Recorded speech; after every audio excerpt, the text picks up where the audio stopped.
Hey everyone, this is Kyle Lamont, the founder and host, with a quick update.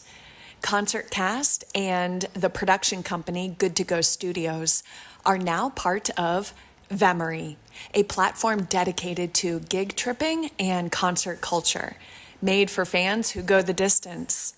You can learn more about Vemory at VEMORII.live. Here is where you can also subscribe to our new talk show. It's called Concert Chat, and it's the only video podcast reviewing music venues and the performance immediately after the encore, all from a car parked outside the venue. It's a ticket holder tell-all. But now, for the origins of Vemory, ConcertCast, the only immersive travel podcast recorded from on the road and inside the music venue. Thank you so much for listening, and I'll see you out there. I'm Kyle Lamont, host of ConcertCast, a podcast about road tripping to America's best music venues.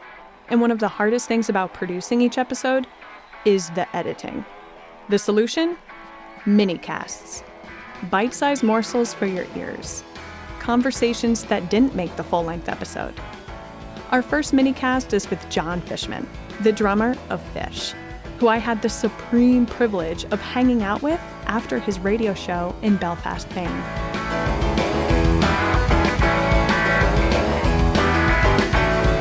Fishman loves music. It's in every fabric of his being. He also loves to drive, so much so that he contemplated long-haul trucking as a fallback career to drumming.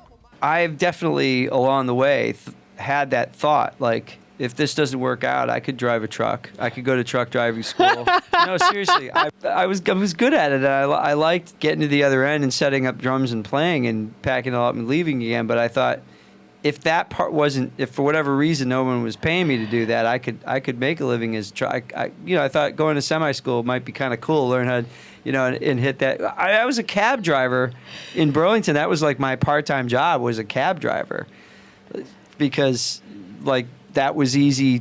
That it was a high turnover job. I could go do 3 or 4 gigs or do a small tour and come back and get my cab driving spot back. And they'd send me back to the bottom of the ladder, and they'd say, well, you got to drive the night shift again in cab 13, after I'd worked so hard to get to cab 11 and then, in the evening shift. But okay, so now I get the crappy cab again and I'm in the middle of the night. But just love to drive. But I did. I liked it, and I thought I could probably do that if I had to.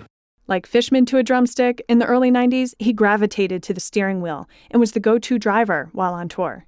Okay, so I remember I drove straight from Minneapolis to Seattle once. I think that was the longest one. That was like 9 tanks of gas. I used to go by tanks.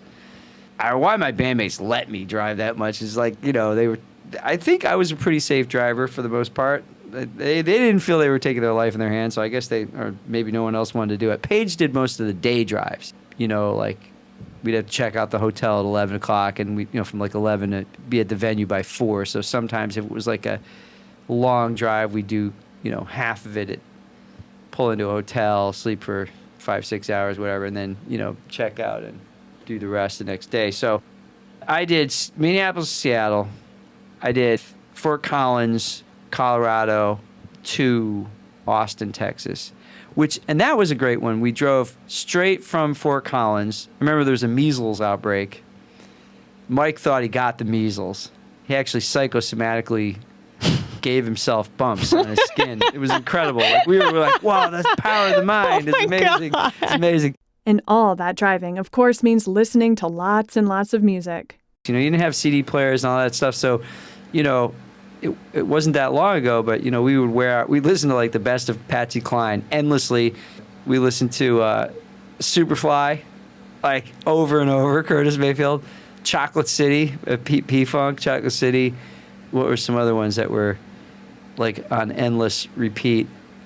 So you were the DJ? Well, I wasn't really. It was like we had 4 or 5 cassettes laying around in the van, and somebody would pop in, whatever the next thing was. But we listened to these albums. From the driver's seat to the DJ booth, his love for playing music over the airwaves started at Goddard College.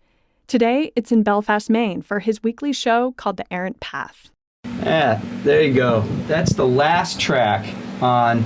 I know I already signed off, but I'm just going to say the last couple things about that. So from that album, Where I'm Coming From, Stevie Wonder's transitional 1971 album, where he sort of got outside the grip of Motown, that you could hear those first two tracks were really, it was just him on a clavinet, and then on Do Yourself a Favor, it was him and playing everything except for bass. It doesn't reach millions of listeners, but it's a way for him to fulfill his insatiable interest of music without parameters.